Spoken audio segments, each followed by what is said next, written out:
everybody, welcome back. Today I thought we'd have a short chat about a small character, and that is, of course, Bookworm. We are introduced to Bookworm in Toy Story 3.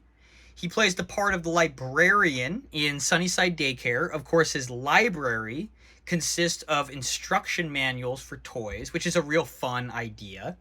And he plays a key part because he provides the instruction manual for Buzz Lightyear when Lotso has captured Buzz and needs to reset him to the factory settings.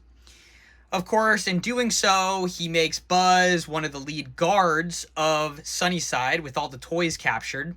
And this leads to, the escape and everything. And of course, some of the funniest scenes in the movie with Buzz getting reset by Woody and all the guys, but he actually only speaks Spanish, which I think some of the Spanish speaking scenes with Buzz, in fact, I would love to have a Buzz Lightyear where the sayings were all in Spanish, because I think those scenes are some of the funniest in all Toy Story. The dancing scene with Jessie, it's just phenomenal. I really wish they could come out with a Buzz Lightyear figure with like maybe a rose accessory or, something to allow him to be posed in some of those Spanish speaking scenes, because I think it's just phenomenal.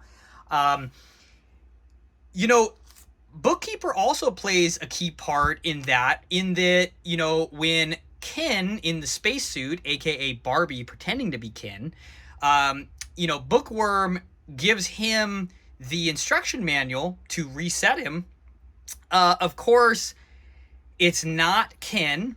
It's actually Barbie in the spacesuit, and it's just a hilarious scene when Bookworm looks down and thinks that it's Ken in the spacesuit and sees that he's wearing high heels, and he's not very surprised, but we all know it's actually Barbie, so it's just a really well-written comedic scene. I absolutely love that. Again, just Toy Story 3, just bringing the laughs, just bringing the scenes. I just think it's phenomenal.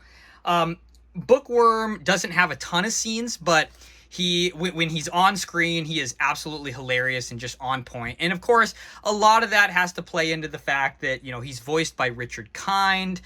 Richard Kind has done a lot of voice work in the Disney Pixar world. He was Molt in A Bug's Life, for example. He was also Van in the movie Cars. So Richard Kind, comedic genius, absolutely a phenomenal voice actor.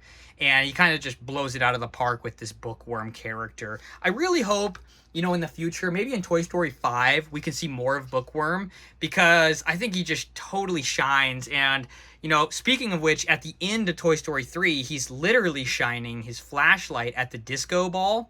And so we see at the end of the movie, Bookworm was never really bad. He was just kind of doing the bidding of Lotso, and, what was he supposed to do? He couldn't have revolted. He would have been punished. So we see that Bookworm's a decent guy, and he's providing, the light for the party at the end in the butterfly room. So, as far as toys go for Bookworm, it's extremely limited. In fact, if we look at just this figure, this is the only one I could find. And he is about 1.5 inches tall. I believe he's one of the cake toppers. And he is actually Disney Pixar. I don't know if you can see that. So he is official. It's not a custom or a third party or anything like that. But like I said, I think he's in like that cake topper, 1.5, 2 inch scale line. But, I gotta say, he is phenomenal for that scale. Even the smile holds kind of a little grin to it with a lot of emotion, and, those eyes hold a lot as well. It's not a boring figure at all. And really, I gotta say, you can see he's very small in the hand. He is heavy. He's a solid piece.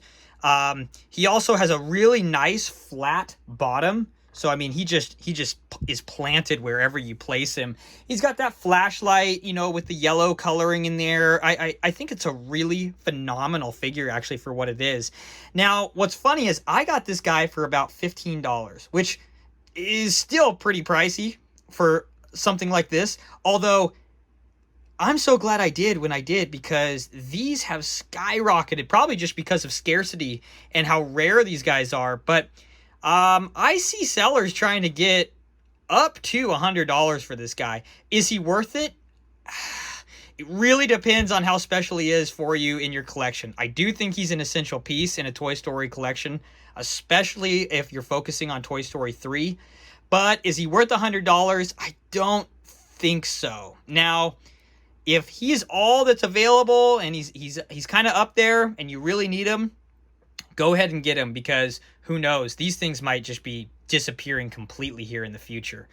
But as I said, he's very small, but still has quite a bit of presence. Now, if you put him by, let's say my Lotso. Now, keep in mind, my Lotso is a 4-inch scale. Maybe 5 inches here at the biggest, because I think Chunk is about 5. He's pretty big compared to Lotso in the movie. In fact, this is completely out of scale.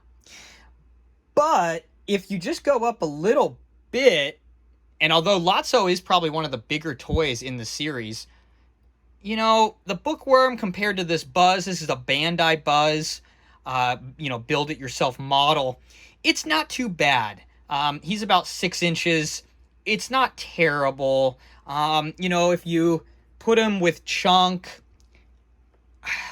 it's hard to say. You'd have to watch the movie, and I know in different scenes his sizing seems a little bit like when he hands off the manual to Barbie/Ken in the spacesuit, he definitely seems bigger than when he's first introduced. So maybe the scaling isn't that important. Maybe this is fine, actually. I think with this 6-inch scale, I think he's perfect.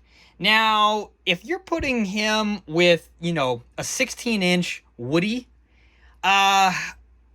is he too small? I don't know. I think it works because he's technically a worm, and so it's not that big of a deal. I do think if you go any smaller, though, if you're doing, 4-inch figures, he's completely out of scale. I mean, this Lotso is a perfect example. It's just it's just not going to work. But I don't really mind, because on the shelf he adds so much presence, and he's one of those characters where when people walk in and they see that shelf, they're kind of amazed, like, oh my gosh, you have a Bookworm. Like, how rare is that? So I'm pretty happy with him. Like I said, if you can find one of these guys, you gotta get him, but don't spend $1 million on it. I mean, he's not worth that much, although he is pretty good, and he adds quite a bit of fun to this shelf. In all my series of Toy Story videos, we're kind of coming up on the end of the Sunnyside characters. I've got a few more that I'll end up showing here in the coming days and weeks, but we're going to move on to Bonnie's toys and a couple others. But I thought that we would do kind of its own video for Bookworm, because though he's a small character and he has a small part, I think he brings a lot of laughs, and I think he's a bigger part than people think. We'll see you tomorrow.